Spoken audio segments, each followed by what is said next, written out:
Bonjour. Écoutez, je suis ravie d'être là aujourd'hui pour vous partager mon retour d'expérience autour d'un produit qu'on a lancé il y a très peu de temps chez Le Bon Coin, le wallet et le paiement hybride. Vous m'entendez bien? Ok, super. Ça m'intéresse de savoir parmi l'assemblée qui travaille dans le product, qui a eu l'occasion de travailler sur des nouvelles fonctionnalités, faire évoluer un produit à main levée. Waouh, ok. 80% de la salle, là, aujourd'hui, a déjà travaillé sur des nouvelles fonctionnalités. C'est génial. Alors, écoutez, moi, aujourd'hui, je vais tenter de vous répondre à cette question. Comment est-ce que Le Bon Coin a réussi à faciliter, finalement, l'achat en ligne avec le paiement via le wallet? Tout d'abord, le wallet, c'est quoi ? Pour ceux qui ne l'ont jamais utilisé aujourd'hui sur le site du Bon Coin, le wallet, c'est un porte-monnaie électronique dans lequel vous recevez l'argent des ventes que vous avez réalisées. Vous vendez 15 € votre pantalon, et bien vous retrouvez ces 15 € dans votre wallet.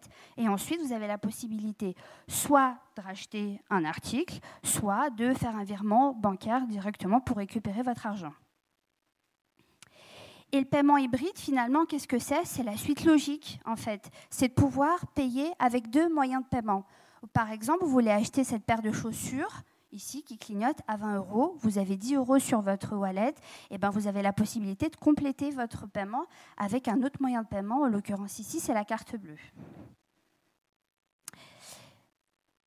Ce que je vous propose, c'est que je vous présente en fait notre retour d'expérience à travers deux phases. La phase 1 qui est l'étude et la phase 2 qui est la réalisation. Attendez, j'ai un petit... ça va être plus simple.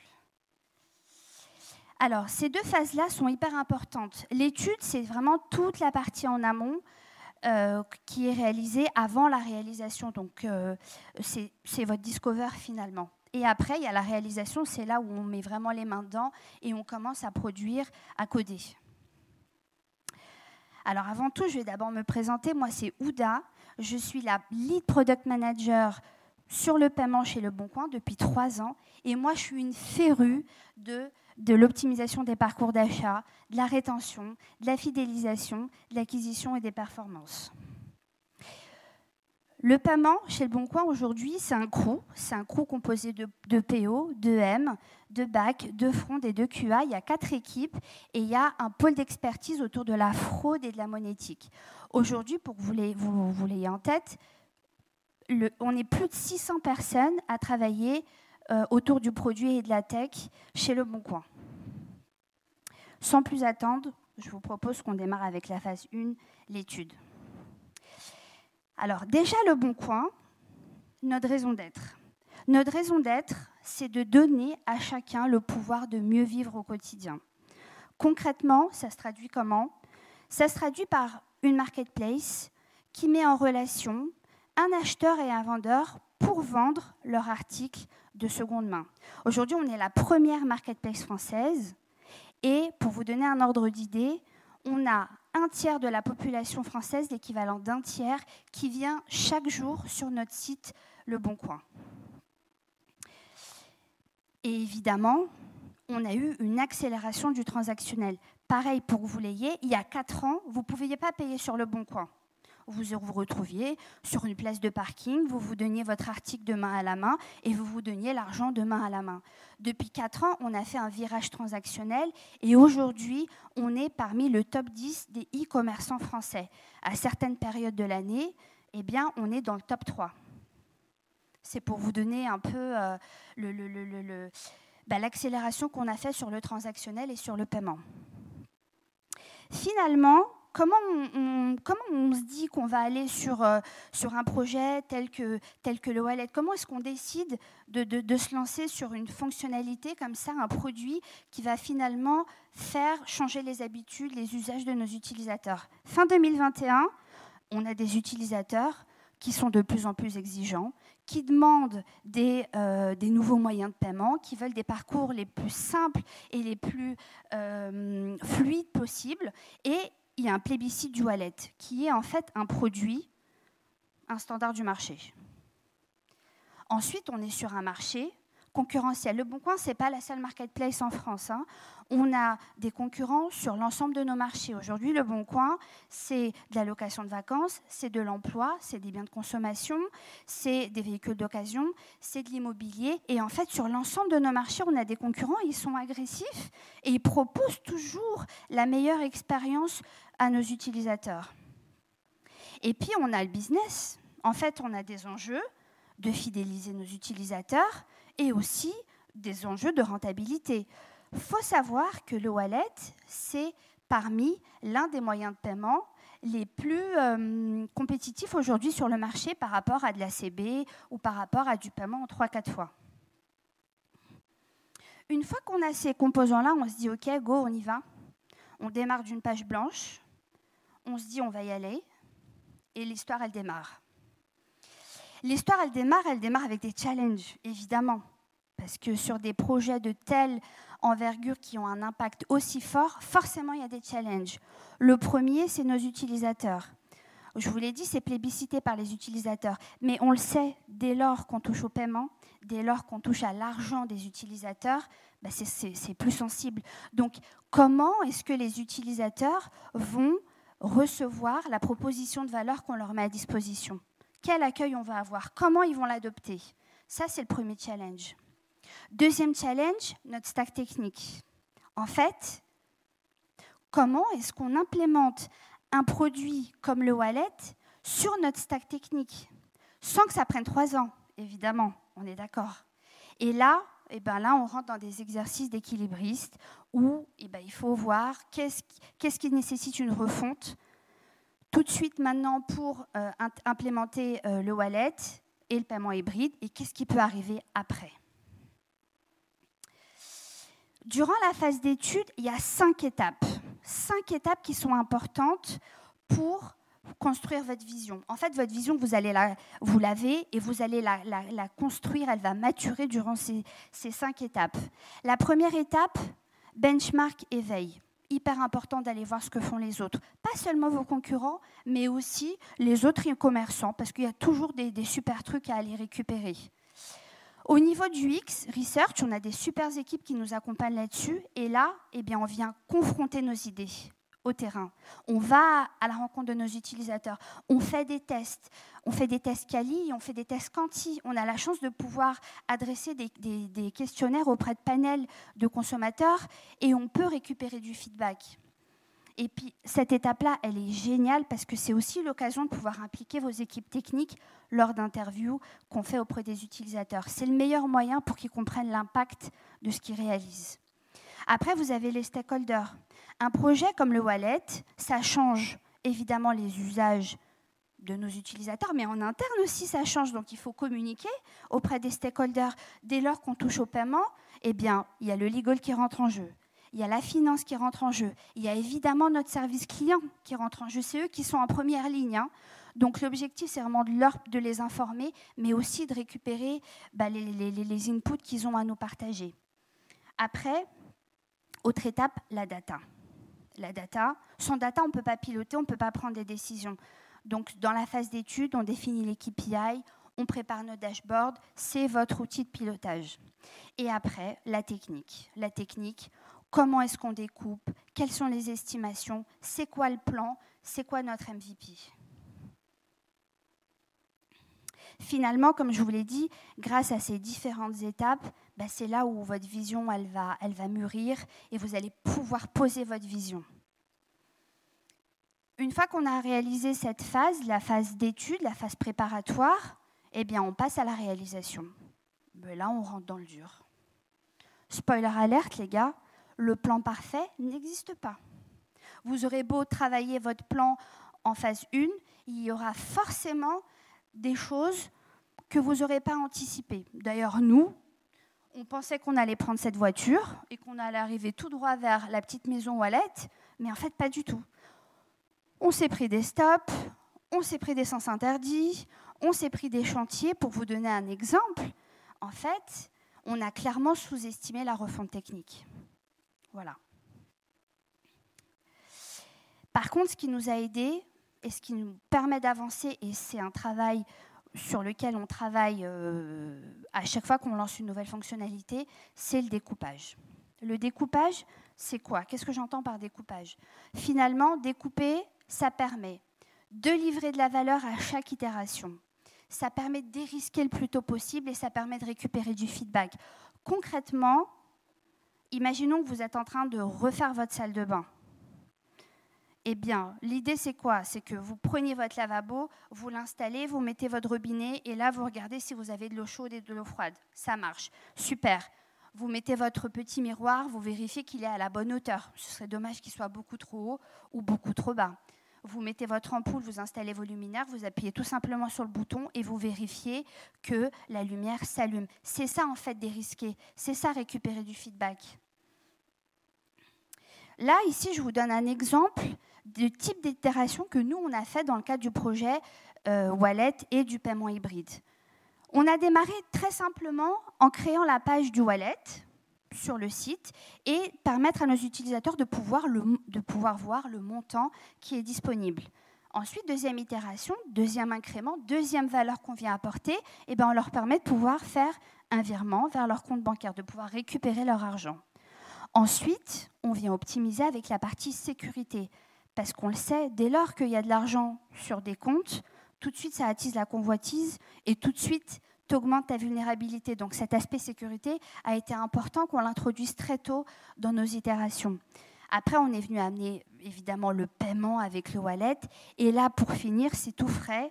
Eh bien, on vient de sortir le paiement hybride, la possibilité de payer avec 2 moyens de paiement. Voilà, là, c'est vraiment un exemple du type d'itération qu'on a été amené à faire. Après l'ouverture progressive, sur le paiement, on ne peut pas se permettre de casser la prod. S'il n'y a pas de paiement, il n'y a pas de business. Par contre, il faut qu'on puisse tester. Et on teste évidemment en QA, on a des environnements de test, etc. Mais on sait que sur le paiement, tester en prod, c'est hyper important parce qu'on travaille avec des prestataires externes et parce que les API ne répondent pas forcément de la même manière dans des environnements de test et en prod. Donc, nous, on fait des ouvertures progressives. Les ouvertures progressives, c'est vraiment là pour sécuriser votre lancement. Ici, vous voyez un exemple d'ouverture progressive qu'on a fait. On a ouvert en prod à une whitelist du Bon Coin. C'est qui cette whitelist? C'est nous, l'équipe paiement, et c'est des bêta-testeurs qui se sont portés volontaires pour tester notre produit. Ensuite, on a ouvert à 1%. Alors, je vous rappelle, 1%, on est à un tiers de la population française qui vient chaque jour sur nos sites. Donc, 1%, c'est déjà beaucoup. Et là, déjà, tu commences à récupérer du feedback et tu peux avoir tous tes use cases qui se déclenchent en production. Ensuite, on ouvre à 25 et ensuite à 100. Et là, vous allez me dire, mais Ouda, en fait, si ça marche à 1%, ça marche à 100%. Mais en fait, cette étape de 25%, nous, elle nous a permis de pouvoir finalement apporter de la valeur supplémentaire à cet échantillon de 25% d'utilisateurs, peut-être un peu plus dégradé que les 100%, mais au moins, on reste toujours dans ce mode itératif. La com. Pareil, la com, c'est un point hyper important. Déjà, dans la com, il y a la com interne. Sur ce type de produits qui ont un énorme impact, il est important d'informer les parties prenantes sur l'avancée de vos sujets. C'est essentiel. En fait, il y a une telle attente qu'il faut pouvoir être hyper transparent, hyper clair sur les points de blocage, les difficultés que vous rencontrez, mettre à jour vos plannings régulièrement, donner de la visibilité et rassurer vos stakeholders, votre direction, hyper important. Et après, évidemment, il y a la com externe avec tout le dispositif qu'on a eu l'occasion de mettre en place autour d'un projet tel que le wallet. Parce que ce n'est pas tout, en fait, de sortir un nouveau produit et de tenir vos plannings. Après, il y a toute cette phase où il faut communiquer, faire de l'awareness autour de votre produit pour que votre fonctionnalité elle soit connue, elle soit adoptée. Et donc, nous, on a eu la chance d'avoir un dispositif exceptionnel autour du wallet avec de la pub télé, des push notifications, des bannières, de l'emailing. On a travaillé avec les équipes de com là-dessus et c'était génial. finalement, sur des projets comme ça, tout est opportunité. L'opportunité qu'on a eue au niveau technique, c'est à travers un projet comme le Wallet, on a pu faire une refonte technique, on a pu améliorer notre stack. Parce que je le rappelle, chez Le Bon Coin, on ne fait pas de la tech pour de la tech. On fait de la tech pour offrir la meilleure expérience utilisateur pour notre business. On a aussi, à travers ce nouveau produit, eu l'opportunité de pouvoir s'améliorer dans nos process, dans nos rituels, et même humainement, finalement, dans des projets comme ça, c'est assez intense. Et puis, dans l'adversité, ça crée de la cohésion dans les équipes. Et ça, c'est génial. Voilà, moi, j'arrive à la fin de ma présentation. Je vous propose, on a 5 minutes. Si vous avez des questions, il y a quelqu'un qui va tourner dans le public. Et je serais ravie de répondre.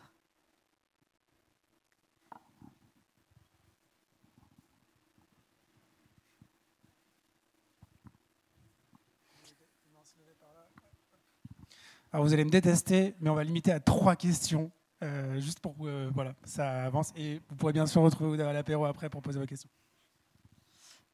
Merci de la présentation. J'avais une question, c'est quoi la part d'utilisateurs sur le wallet qu'ils utilisent pour un virement versus ceux qui utilisent pour un autre paiement ? Aujourd'hui, tu as encore une part importante d'utilisateurs qui récupèrent leur argent, clairement. Parce que finalement, ils veulent vendre leur article et ils veulent pouvoir récupérer l'argent. Mais tout le travail qu'on est en train de faire et qu'on va continuer à faire, c'est justement d'inciter nos utilisateurs à pouvoir capitaliser sur l'argent de leur porte-monnaie pour pouvoir racheter sur la plateforme. Et ainsi, ils n'ont pas besoin de toucher à leur budget, le budget de leur ménage.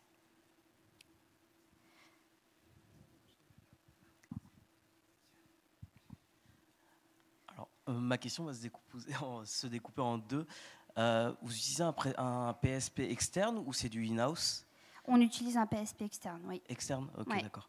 Et est-ce que vous vous êtes posé la question du coup du développement in-house vs utiliser une solution du marché ? Tu parles, ta question, elle porte sur le wallet, hein, d'utiliser une solution... en fait, tu ne peux pas être PSP comme ça demande des agréments, ça demande de monter des dossiers importants, ça demande de devenir agent de paiement, etc. C'est des réflexions qu'on a, mais qui ne sont pas du tout sur du court ou moyen terme. Donc, et puis, en fait, on a un enjeu de time to market. Donc, faire du in-house, ça veut dire déjà passer par cette étape de dossier, de passer agent de paiement, etc., qui peut prendre des mois, voire des années, et ensuite implémenter un wallet. Et exactement, ça impacte aussi ton organisation en interne parce qu'il faut que la finance et la compta suivent, que tu aies des équipes dédiées, de conformité, exactement. Excellent. Dernière question. Merci. Déjà, bravo pour la présentation. Moi, j'ai tout compris. Ma question, elle portait sur ce type de refonte. Comme tu le disais, ça prend beaucoup de temps, il y a parfois des obstacles. Est-ce qu'en cours de route, il y a eu des belles surprises d'un point de vue technique ? Oui, heureusement. Ouais, il y a eu des belles surprises, des choses justement où on pensait que ça allait être compliqué, long. Finalement, on a eu la bonne surprise que ça allait plutôt être assez simple et assez facile de pouvoir les réaliser. Ou au contraire, on a trouvé aussi d'autres solutions où finalement, on n'avait pas besoin de passer par cette refonte technique parce qu'on a trouvé un autre chemin ou un raccourci. Tu as des exemples précis ? Des exemples précis, là, comme ça, j'en ai pas, mais non, j'en ai pas là comme ça tout de suite. On peut voir ça après. Ouais, mais en fait, c'est surtout sur les flux. Tu vois, sur un paiement, tu as une demande d'autorisation, une demande de capture, tu peux faire du refund, tu peux faire du cancel, etc. Et finalement, on a pu trouver des moyens de cutter certaines étapes pour pouvoir tenir nos délais et sortir un incrément le plus rapidement possible. Canon. Merci à tous, merci pour vos questions et merci Ouda surtout.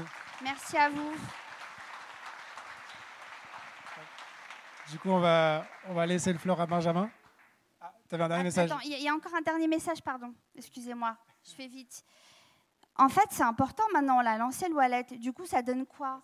Eh ben, ça donne que nos utilisateurs, ils ont adopté le wallet, qu'il est hyper connu de nos utilisateurs, puisqu'on a 92% de notoriété.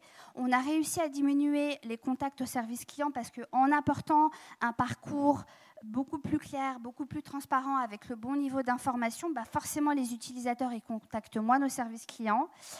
On note une hausse du panier moyen depuis qu'on a mis le paiement hybride, donc ça, c'est top. Et puis, on sait aujourd'hui qu'un utilisateur qui a un wallet, eh ben, il achète plus, ou en tout cas, il réachète sur la plateforme versus un utilisateur qui n'a pas de wallet.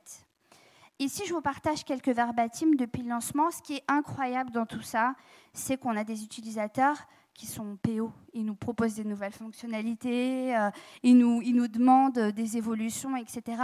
C'est vraiment génial. Il y a des opportunités business qui sont incroyables à travers le wallet. Moi, ce que je vous demande ce soir de retenir, c'est ces 4 points-là. Gardez le cap sur votre vision. Le plan parfait, comme je vous l'ai dit, il n'existe pas. Par contre, vous savez où vous voulez aller et c'est votre rôle dans le produit de faire converger l'équipe vers cette vision, vers ce cap. Tout est une opportunité, ça c'est hyper important. Il ne faut pas subir vos sujets, en fait. Profitez-en pour saisir les opportunités. Et fail fast and learn fast, il y a un moment, il faut y aller. Les ateliers, c'est bien, la conception, c'est bien, mais à un moment, il faut mettre les mains dedans, il faut y aller avec des POC, etc. C'est hyper important. Et je vous laisse la parole après. Ça y est, j'ai fini. Je veux faire un grand merci à l'ensemble des équipes qui ont participé à ce produit-là. Merci à eux. Franchement, ils ont fait un travail incroyable. Et à bientôt.